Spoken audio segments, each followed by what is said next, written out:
start. You guys have had a pretty crazy 24 hours. You guys obviously get the game winner from LeBron in Indy.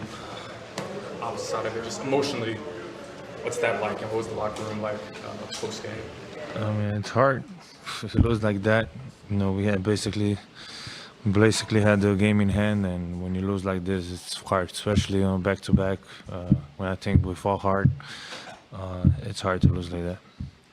Speaking with JJ, you guys have another game in 2 days. He said you guys aren't in position to feel sorry for yourselves. What's the key to making sure that the emotions of the past 24 hours, the letdown, doesn't bleed over into Saturday's game against Memphis to close out the road trip? No, I don't think it's about feeling sorry for ourselves. Just the way we lost. Like I said, we basically had the ball. The game in hand. So it's just the way we lost. But that's sometimes a good thing, sometimes a bad thing in the NBA. That 1 or 2 days you have a nice game.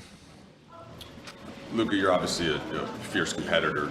How do you process the highs and the lows? Like, is it when you get back to the hotel? Are you able to erase it the next day? Does it stick with you till the next game?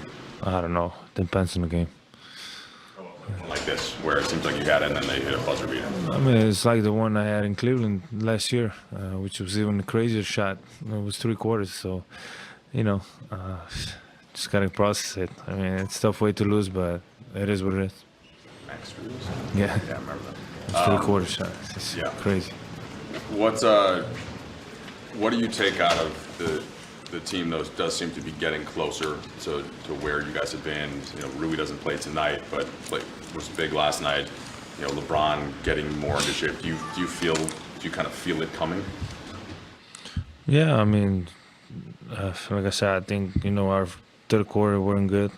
So today, I think we had to show that our third quarters needs to be better. But then we relax in the fourth quarter. So we just got to play the game for 48 minutes. If we play all 48 minutes with the same energy, we're hard to beat. Luka, tvoja izvanredna igra. Prosto nevjerovatno da ovo nije bilo pobjeda za Lakers-e. Kako si doživio ovu utakmicu?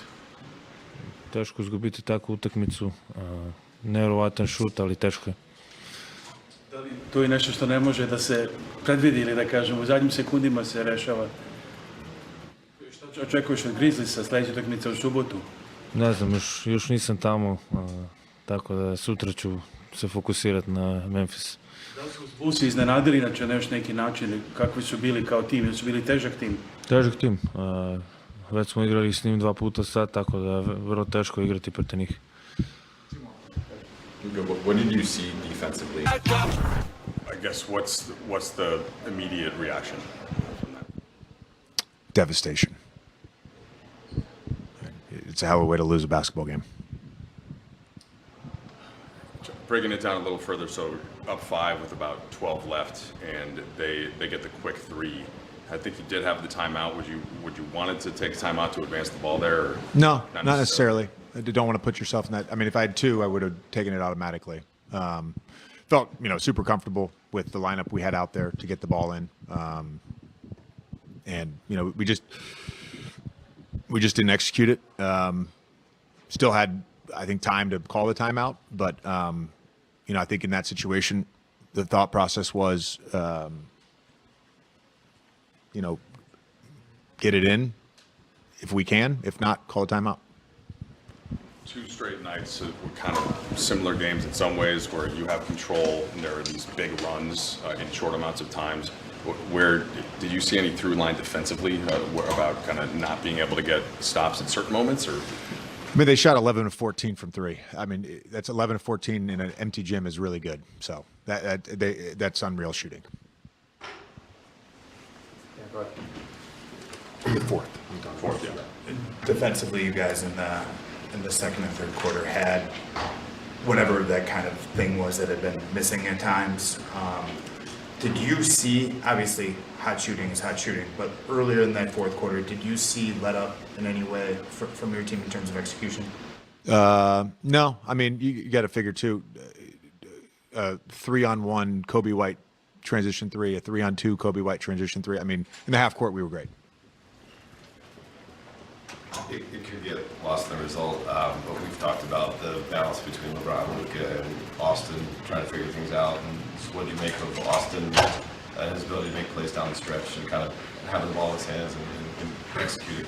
Yeah, he was phenomenal tonight. I thought all three of those guys were great. And, I think for Luka, LeBron, AR, those three, it's not just the points and the plays, it's their leadership. They were great. They were great on that end tonight.